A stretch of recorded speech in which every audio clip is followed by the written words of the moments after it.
สบายดีเนาะทุกคนเนาะครั้งนี้เรามาพบกันอีกครั้งเนาะกับคลิปของทางหารเกม BC ลงเข้าบางเนาะซึ่งคลิปนี้แมนจะมาสอนเนาะการลงเกมเนาะ Wolfenstein เนาะ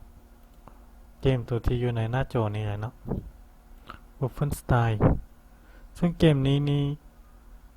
จะเป็นภาคเก่าเนาะตัวนี้เป็น Wolfenstein ภาคปี2009เนาะตัวนี้เนาะ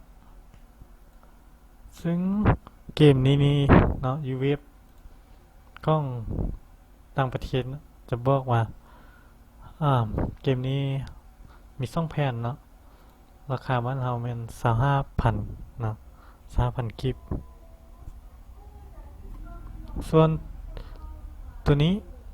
รายละเอียดของเกมมันสามารถเล่นใน Windows XP เนาะ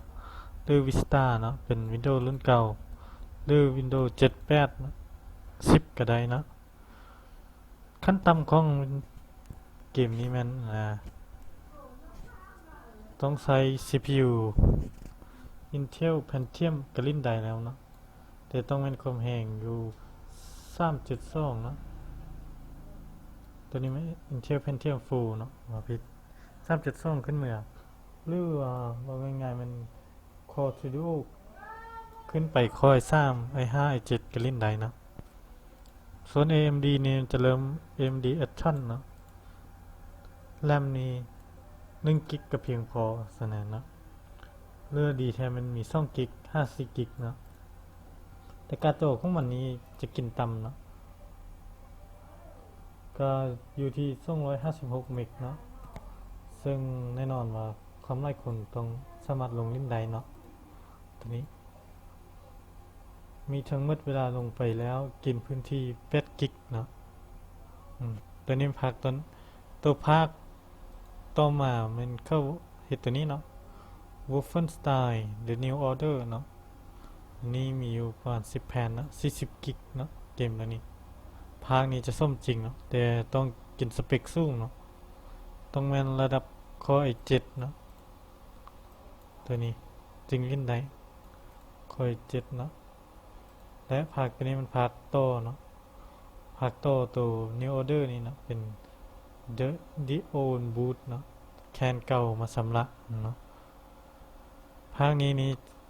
จะใครคือภาคนั้นเนาะอย่างน้อยต้องเป็น Core i5 ขึ้นเหมือเนาะหรือ AMD ต้องเป็น FX 83ทรงสูงเนาะภาคนี้จะหนักเนาะแต่มันส้มจริงเนาะเพื่อว่าเป็นการใช้เวลาเราไปทดลองเนาะเนื่องจากเกมนี้เนาะมันมี2 แผ่นเนาะซึ่งในเกมนะมันจะมีเป็นไฟล์วิลล่าเนาะแบบนี้ไฟล์วิลล่าแบบนี้เราสามารถอ่านรีดมีนี่ก่อนก็ได้เนาะว่ามันแนะนำว่าอะไร1 แมนให้แตกไฟล์วิลล่าเนาะลงเกมแล้วก็ก๊อปแคปไปใส่เนาะส่ง C โปรแกรมไฟล์ x86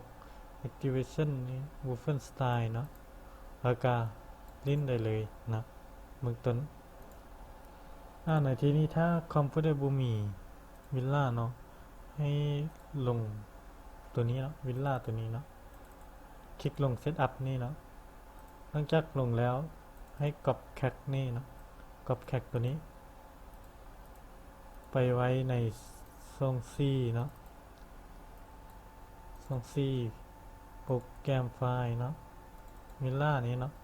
แล้วคลิกแพดขั้วใส่นี่เนาะเพื่อให้มีลายเซ็นนะส่วนหลังจากเขาลงวิลล่าแล้วเขาก็จะได้เห็นไฟล์เป็นสีแดงแบบนี้เนาะซึ่งในที่นี้เขาคลิกเข้าเปิดเบิ่งก็ได้เนาะ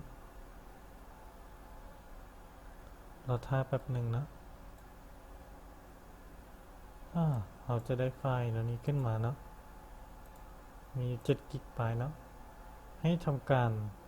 ก๊อปออกมาเนาะใส่เครื่องก็ได้เนาะก๊อปออกมาใส่เครื่องใช้เวลาแตกไฟล์เนาะประมาณ3 นาทีไปเนาะ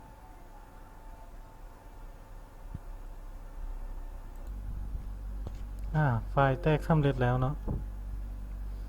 เราก็แตกตัวที่ส่งเส้นเดียวกันนะอ่ะ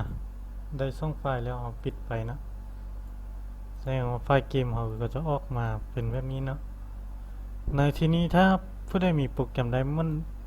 2 Line นี้แล้วมันจะเป็นโลโก้เดียวเนาะให้เราคลิกขั้วนะ Open เลยได้เนาะแต่ถ้าไฟล์บ่มีเนาะ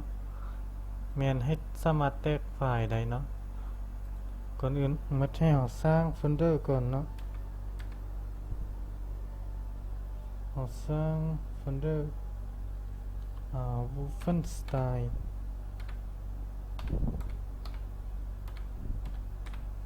โอเคสร้างโฟลเดอร์ไว้แล้วย้ายตัวนี้เข้าไปไหนเนาะปึ๊บถ้าบ่มีโปรแกรมตัวนี้เนาะให้คลิกขั้วแล้ว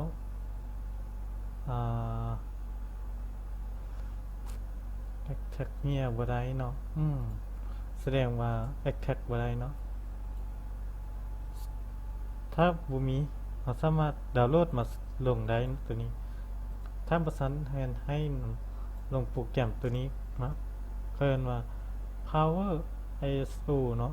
ที่เขาจะให้มานำเกมเนาะซึ่งเราสามารถคลิกขั้วแล้วลงมันได้เนาะคลิกเข้าไปติดตั้งเนาะทำการติดตั้งลงไปในช่อง C ของเราเนาะจากนั้นให้ไปดึงคีย์เย็นเนาะก็มันมาไว้นอกรอถ้ามันลงแป๊บนึงนะ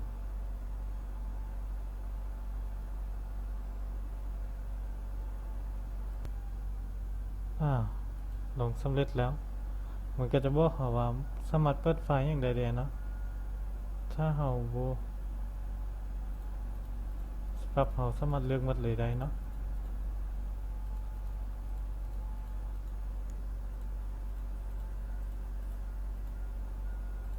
เลือกหมดเลยออโต้เมาส์สีเนาะโค้ดปิดไป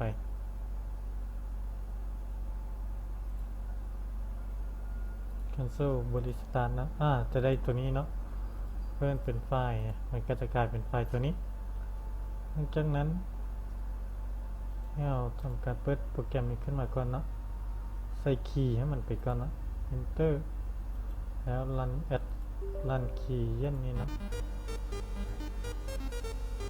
copy paste copy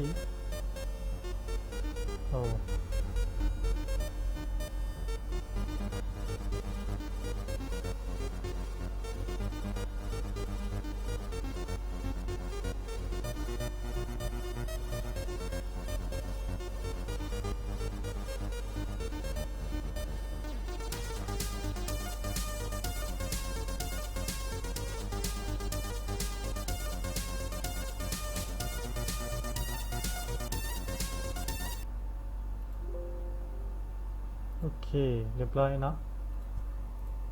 ลงรายเสร็จแล้วหลังจากนั้นเราก็สามารถเปิดได้เนาะนี่ถ้ามีโปรแกรม Diamond 2 ใส่ตัวนี้เปิดก็ได้เนาะหรือถ้าบ่มีเราลงตัวนี้เปิดด้วยตัวนี้เนาะมันก็จะทำการเปิดมาแบบนี้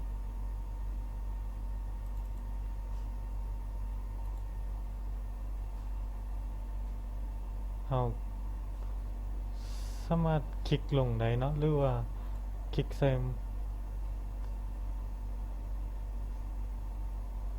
เมาส์เนาะ to this one บ่ได้เป็นยังทำการ set up เนาะลงเลย run to the directory โอเค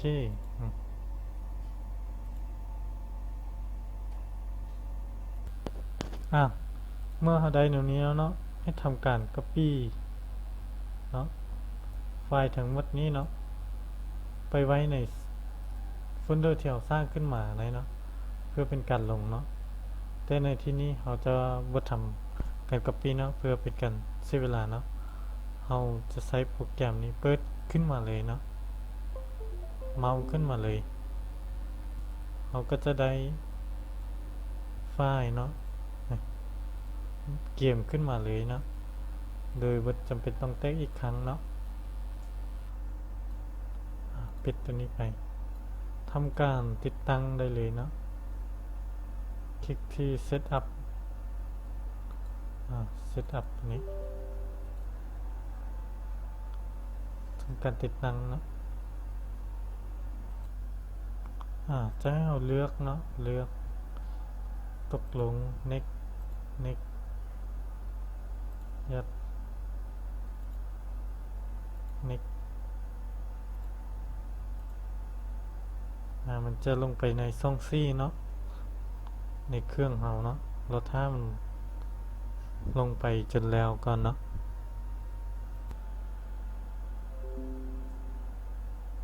กำลังลงเกมอยู่เนาะเดี๋ยวนี้กำลังลงเกมอยู่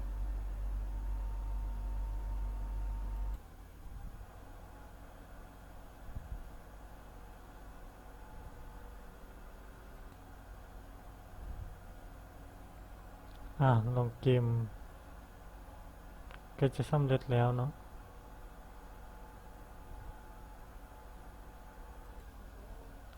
หลังจากลงสำเร็จแล้วเนาะหลังจากลงเกมสำเร็จแล้วให้เรากลับไปที่ไฟล์เดิมเนาะไฟล์ต้นฉบับมันไฟล์ต้นฉบับที่เป็นวิลล่าเนาะแล้วเข้าไปส่งได้ซี่เนาะได้ที่ลดเกมลงไปเนาะเข้าโปรแกรมไฟล์เนาะ Activation นะจะมี Wolfenstein นี่เนาะซึ่งดีดมีมันบอกว่า Copy Cat เนาะไปไว้ที่ SP เนาะ Folder SP ตัวนี้เนาะแมน Copy Folder Cat ในนี้เนาะ Copy ตัวนี้คลิกขั้ว Copy แล้วมา Paste ตัวนี้เนาะ Repaste เนาะจากตัวเดิม16 เมกเนาะตัวนี้10 เมกมันจะไปแทนที่ตัวนี้เนาะหลังจากได้แล้วเราก็สามารถคลิกขั้วแล้ว Send to Desktop เนาะสู่ Desktop ได้เลยถือเป็นการสิ้นสุดในการลงเกมนี้เนาะเราก็สามารถทดสอบเปิดเกมขึ้นมาเล่นได้เลยเนาะ